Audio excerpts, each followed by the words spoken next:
মোয়াক্কেলের কাজটা সেরে বাড়ি ছুটবো ভেবেছিলাম, কিন্তু না, এত শত টাইপ করাতে গিয়ে অনেকটা দেরি হয়ে গেল। নীলমণি, কি করছো এতক্ষণ? একটু তাড়াতাড়ি হাত চালাও। স্যার, এখনো ঘন্টাখানেক সময় লাগবে। এতগুলো পেজ, বুঝতেই তো পারছেন। উফ, তুমি না নীলমণি, এই কটা পেজ টাইপ করতে এত সময় লাগে? কি করব স্যার, আজ আর হাত চলছে না, সেই কখন থেকে বসেছি। ঠিক আছে ঠিক আছে, এখন আর কথা বাড়িও না। স্যার, আপনার সাথে একজন দেখা করতে এসেছে। দেখা করতে এসছে? এই রে, অনুপমা নাকি? আজ একবার ওর সাথে বেরোনোর কথা ছিল। বিয়ের কেনাকাটা কিছুটা বাকি আছে, কিন্তু আমি যে ওকে ফোন করে জানিয়ে দিয়েছি যে আজ আর বেরোনো হবে না, বিস্তর কাজ পড়ে আছে। না স্যার, অনুপমা দিদি নয়, একটা বয়স্ক মহিলা। আমি তো ওকে গেটের কাছেই আটকে দিয়েছিলাম।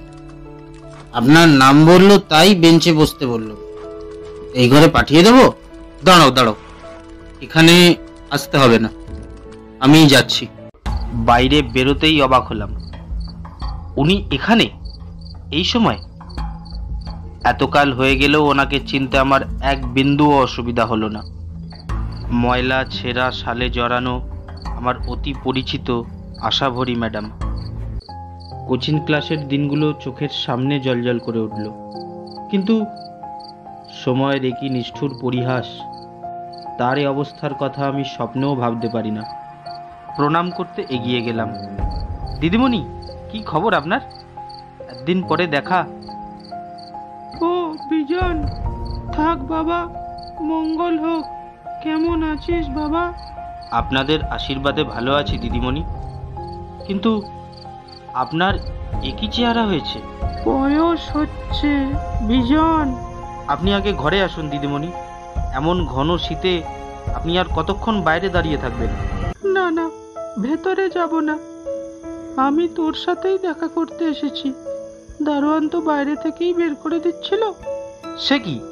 বিশু, বিশু, এদিকে শোনো। আরে আরে আরে আরে, কি করছিস বিজন? ওটা তোর কাজ, ও তো ঠিকই করেছে। আর তাছাড়া আজকাল আমাকে আর অতটা কেউ গুরুত্ব দেয় না রে।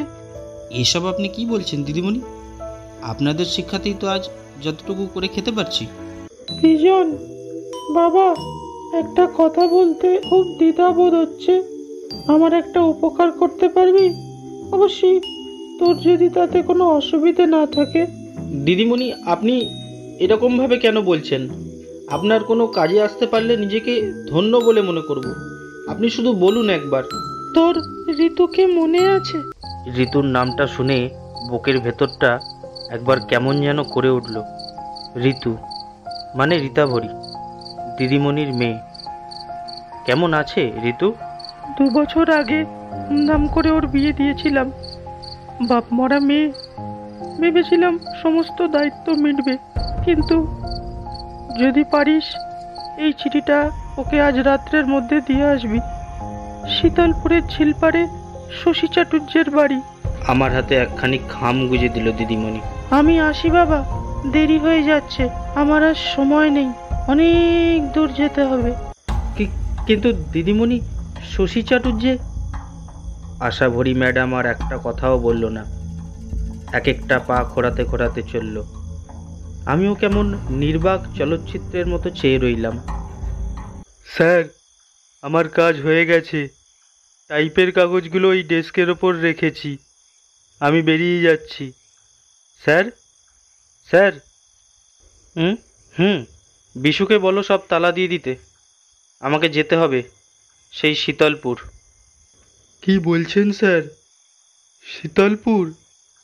সে তো অনেক দূর, আর এত রাতে এখান থেকে তো কোনো গাড়িও পাবেন না। তাহলে উপায় কি নীলমণি? আমাকে যে আজ রাত্রের মধ্যে কাগজটা পৌঁছে দিতেই হবে আমার এক ভীষণ কাছের মানুষের কাছে। উপায় একটা আছে, লঞ্চ ঘাট। যদিও এত রাত্রে লঞ্চ পাবেন না, যদি কোনো মাছ ধরার ডিঙি টিঙি পান, ওরা আপনাকে নিয়ে যেতে পারে। বেশ উপকার করলে নীলমণি। বিশু, বাইরেটাও তালা দিয়ে দাও। আমি হেঁটেই চললাম। বেরো নীলমণি। ঘড়িতে 10টা ছোঁয়ার আগেই পা চালিয়ে লঞ্চ ঘাটে এসে পৌঁছলাম। মেন গেটে অনেকক্ষণ আগে তালা পড়ে গিয়েছে। হাঁটতে হাঁটতে দামোদরের পাড়ে এসে দাঁড়ালাম। কনকনে ঠান্ডা বাতাস যেন হাত পা জমিয়ে দিল। সংশয় হলো, এই কুয়াশা গহন শীতের রাত্রে আদৌ কি কোনো বাহন পাবো? কি করব? বাড়ি চলে যাব? আমি যে মনে মনে দিদিমণিকে কথা দিয়েছি। আশপাশটা একদমই শুনশান। কি করব যেন নিজেরই দিশেহারা লাগলো। কোথাও যাবেন না কি বাবু? জলের ছলাচ্ছল শব্দে জরিমা কাটল। গেঞ্জি গায়ে আর চিরচিরে একটা লোক, দুহাতে বৈঠা, ডিঙির একপাশে মাছ ধরার জাল মতো একটা কিছু। নীলমণির কথা অক্ষরে অক্ষরে মিলে গেল। মনে মনে স্বস্তির শ্বাস ফেললাম। আপনি যাবেন? আমার একটু শীতলপুর যাবার ছিল। এত রাত্রে বেরিয়েছেন বাবু? ও পথ সুবিধের নয়। কিন্তু আমাকে যে যেতে হবে আজ। এই কাগজটা আমায় একজনকে আজ রাত্রের মধ্যে দিতে হবে। কত টাকা লাগবে বলুন? আমি দুগুণ দেব। না না বাবু, অত করে যখন শুধোচ্ছেন, নিশ্চয়ই কোনো পীড়িতের মানুষের কাছে যাচ্ছেন। আসেন আসেন, সাবধানে উঠে আসেন। এক মুহূর্ত অপেক্ষা না করে এগিয়ে গেলাম। আপনাকে ধন্যবাদ জানিয়ে ছোট করব না, অনেক উপকার করলেন আমার। কিন্তু এই হাড় কাঁপানো ঠান্ডায় খালি গায়ে বেরিয়েছেন, আপনার শীত করছে না? বছর ভর নদীতে কাটাতে হয়। এই ঠান্ডা, এই জল, সবই হাড়ে সয়ে গেছে বাবু। তা বটে ঠিক, মানুষ অভ্যেসের দাস। নিশ্চিম অন্ধকারে অবিরাম ওই জ্যোৎস্নামাখা চাঁদের আলো অথই জলে পড়ছে। পাড় দিয়ে একের পর এক নিপবৃক্ষ অন্ধকারে সরে যাচ্ছে। মনে হচ্ছে যেন জীবনের এক একটা অধ্যায় আমার চোখের সামনে দিয়ে অন্ধকারে ডুব দিচ্ছে। কি ভাবছেন বাবু? রীতাভরির কথা। না, কিছু নয়। রীতাভরি আপনার কি হয়? রীতাভরি? রীতাভরি আমার ছেলেবেলার বন্ধু। আমরা একসাথে পড়াশোনা করতাম। ওকে অনেক না বলা কথা রয়ে গেছে। হয়তো ও কোনোদিন বলতে পারেনি আমাকে ওর মনের কথাগুলো। আজ ব্যাপারটা অন্য। ওকে একটা জরুরি কাগজ পৌঁছে দিতে হবে ওর শ্বশুর বাড়ি শীতলপুর। আজ শুধু ঋতুর পাঠ করা কবিতাগুলো কানের কাছে ভাসছে, জানেন? ও কি আজও কবিতা করে? কে জানে। বাড়ির বউ কবিতা করবে, নাচ করবে, নাটক করবে। বাজে মেয়ে মানুষ একটা। আর কত জায়গায় আশিক জুটিয়ে রেখেছে কে জানে। এসব আপনি কি বলছেন? আমি তো কিছু বুঝতে পারছি না। ওই বুড়ি কি কাগজ দিয়েছে আমাকে দিয়ে দে। আপনি কে? আপনাকে কেন দেবো? ওই কাগজ নিয়ে কি করবেন আপনি? কি উল্টোপাল্টা কথা বলছেন? আমি কে? আমি শশী চাটুর্যে। আমার বাড়িতেই তো যাবি বলছিলি, হ্যাঁ? এরপর শশী চাটুর্যে দাবি করা ওই লোকটা লোক নয়, অশরীরী। ওর শক্ত বাঁশের মতো হাত দিয়ে প্রবল জোরে আমাকে ধাক্কা দিল। সেকেন্ডের মধ্যে আমি ছিটকে পড়লাম কুস্তল নদীতে। তারপর অদ্ভুত সব শব্দ কানে এলো, যেন ভূত পেতের প্রলয় চলছে। মৃত্যুর পরেও কি এমন অনুভূতি হয় বুঝতে পারলাম না। যখন চোখ খুললাম তখন রাত আরো ঘনিয়েছে।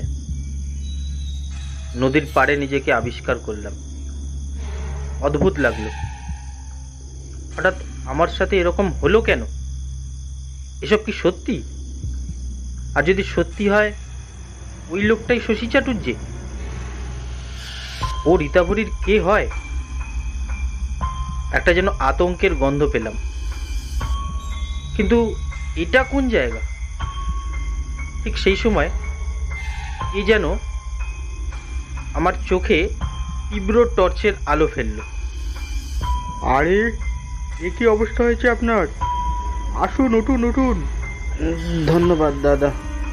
ঠিক আছে ঠিক আছে। আপনাকে তো ঠিক চিনলাম না ভাই। আপনি কোথায় থাকেন? আমি বিজন, ত্রিবেণীতে থাকি। ও, ভাগ্যিস প্রতি সপ্তাহে প্রতিদিন এই সময় আমি সদরে যাবার জন্য বেরোই, নাহলে নদীর ধারেই পড়ে থাকতেন। তো কি ব্যাপার বলুন তো? বলবো দাদা, আগে বলুন এই জায়গাটা কোথায়? এটা তো শীতলপুর। যাক, তবু ভালো। মানে কি বলছেন আপনি, বলুন তো? লোকটা জোরাজুরি করাতে আমার সাথে ঘটে যাওয়া অলৌকিক ঘটনাগুলোর কথা আর চেপে রাখতে পারলাম না। সব শুনে উনি কিছুক্ষণ স্তব্ধ হয়ে রইলেন। তারপর বললেন, তুমি আমার ভাইয়ের মতো বিজন, তাই তুমি করেই বলছি। তুমি যা ঘটনার কথা বললে তা ঘটা হয়তো অস্বাভাবিক নয়। আর ওই শশী চাটুর্যকে আমি হাড়ে হাড়ে চিনি। ওই ঝিলপাড়ের দিকে ওর বাড়ি। লোকটা একটা পাষণ্ড, অমানুষ। ওর ছেলেটাও শুনেছি অমানুষ। কয়েক বছর আগে ওর বিয়ে হয়। শুনেছি বউটাকে ভীষণ অত্যাচার করে। তবে আশ্চর্যের ব্যাপার কি জানো? বছর কয়েক আগে শশী চাটুর্যে নদীতে স্নান করতে এসে জলে ডুবে মারা যায়। কি বলছেন কি আপনি? ঠিকই বলছি। গ্রামের অনেকের মুখে শুনেছি শশী চাটুর্যের আত্মাকেই নদীর পাড়ে ঘুরে বেড়াতে দেখতে। রীতা ভরিয়ার দিদিমণির কথা ভেবে এরম একটা যেন আতঙ্ক আমার মনে গ্রাস করলো। আমার হাতে একদম সময় নেই, আমাকে এক্ষুনি রীতা ভরির কাছে যেতে হবে।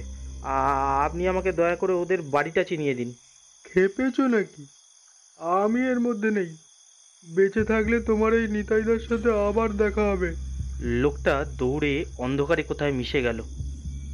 আর ওকে এই চত্বরে দেখলাম না। এখন আমার সামনে শুধু নিশ্ছিদ্র অন্ধকার। তবুও সাহস নিয়ে সামনের দিকে হাঁটতে থাকলাম। পাতার খসখস আওয়াজ পিছন থেকে অনবরত আসতে থাকলো।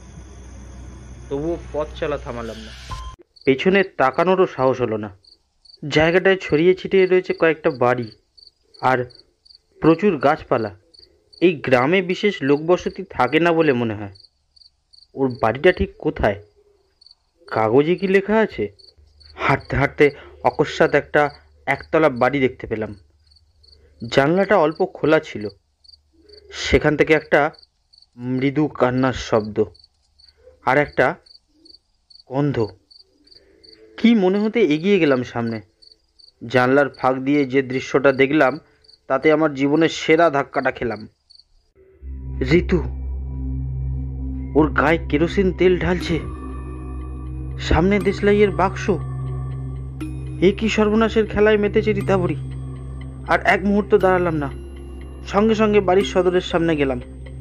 দরজাটা খোলা, একটা ঘরের পরে আরেকটা ঘর। ছুটে যাওয়ার সময় দেখলাম পাশের ঘরে প্রায় আমার বয়সী একজন বিছানার উপর পড়ে আছে। বাড়িতে এমন একটা কাণ্ড হয়ে যাচ্ছে আর লোকটা এক ধাক্কা দিতে ঋতুর ঘরের দরজাটা খুলে গেল। তুই কি শুরু করেছিস ঋতু? কি শুরু করেছিস? বিজনদা, তুমি এখানে এই সময়? আশা করিসনি না? আগে বল, তুই কেন এই পথ অবলম্বন করছিস? তোর কি মাথা খারাপ হয়ে গেছে? একজন শিক্ষিত মেয়ে হয়ে তুই সব সহ্য করছিস? তোর লজ্জা করছে না? অনেক হয়েছে, আর এক মুহূর্তে এখানে নয়। চল, এক্ষুনি আমার সাথে বেরিয়ে চল। রীতাভরি শূন্য দৃষ্টি নিয়ে তাকালো আমার দিকে। ওর চোখে যেন কি একটা না পাওয়া অধিকারের আকুতি। অন্ধকার ভোরে স্টেশনে দুজন যাত্রী বসে আছি ট্রেনের অপেক্ষায়। দিদিমণি আমায় তোর কাছে পাঠিয়েছিল একটা কাগজ দিয়ে। রীতাভরি কাগজটা খুলল। ওখানে লেখা, প্রিয় ঋতুমা, আমি জানি তুই ভালো নেই, আমায় মাফ করিস মা। তোকে একটা ভালো পরিবার দিতে পারলাম না। তবে তুই যেটা করছিস সেটা ঠিক নয়। ভাবছিস আমি জানলাম কি করে? আজ সকালে ঘুমের মধ্যে আমার মৃত্যু হয়েছে, তাই বিজনের কাছে ছুটে গেলাম, যদিও কিছু করতে পারে। ভালো থাকিস মা। রীতাভরি শোকে পাথর হয়ে গেল। বুঝলাম ওই শশী চাটুর্যে পিশাচটার হাত থেকে আমার বাঁচার কারণ দিদিমণি। কুয়াশার আড়ালে এক জরাজীর্ণ শরীর, আর দূর থেকে ট্রেনের হুইসেলের শব্দ।